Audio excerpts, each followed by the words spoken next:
آٹھ نو پہ اشارہ کر دیجیے۔ السلام علیکم ورحمۃ اللہ وبرکاتہ۔ نحمدہ ونصلی علی رسولہ الکریم، اما بعد، اعوذ باللہ من الشیطان الرجیم، بسم اللہ الرحمن الرحیم۔ اتل ما اوحی الیک من الکتاب واقم الصلاۃ ان الصلاۃ تنہی عن الفحشاء والمنکر ولذکر اللہ اکبر واللہ یعلم ما تصنعون۔ مختصر حمد و ثناء اور صلاۃ و سلام کے بعد، قرآن مجید فرقان حمید اللہ سبحانہ و تعالیٰ کا عظیم کلام ہے۔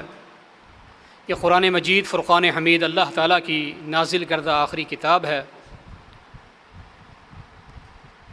قرآن مجید کی تلاوت کے کچھ آداب ہیں، انہیں ملحوظ خاطر رکھنا ہر مسلمان مرد اور عورت پر ضروری ہے، تاکہ تلاوت قرآن کریم کے فضائل، فوائد اور اس کے ثمرات حقیقی طور پر بہتر سے بہتر انداز میں ہر مسلمان کو، تلاوت کرنے والے کو حاصل ہو سکیں۔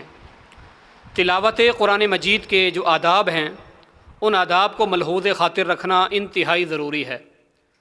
آج کی اس نشست میں ہم کوشش کریں گے کہ قرآن مجید کے تلاوت کے چند آداب کتاب و سنت کی روشنی میں آپ حضرات کے سامنے رکھے جائیں، تاکہ ان آداب کو ملحوظ خاطر رکھ کر ہم قرآن مجید کی تلاوت کر سکیں اور اللہ رب العالمین کا قرب اور اس کی رضا بھی حاصل ہو۔ سب سے پہلا ادب یہ ہے قرآن مجید کی تلاوت کا کہ جب بھی ہم قرآن مجید پڑھیں، اس کی تلاوت شروع کریں، تو ہمارے اس عمل میں اخلاص ہونا چاہیے، کیونکہ تمام اعمال کی بنیاد وہ نیت کا اخلاص ہونا، نیت کا ضروری ہونا، بہتر ہونا ہے۔ انما الاعمال بالنیات کے تحت قرآن مجید کی تلاوت بھی بڑا عظیم الشان عمل ہے، تو اس کی تلاوت کے وقت بھی خلوص ہونا وہ بہت ضروری ہے، جملہ عبادات کی طرح۔ فرمایا وما امروا الا ليعبدوا الله مخلصین لہ الدین۔ تو پہلا ادب ہے اخلاص، للہیت، اللہ کی رضا مقصود اور مطلوب ہو قرآن مجید کی تلاوت کرتے وقت۔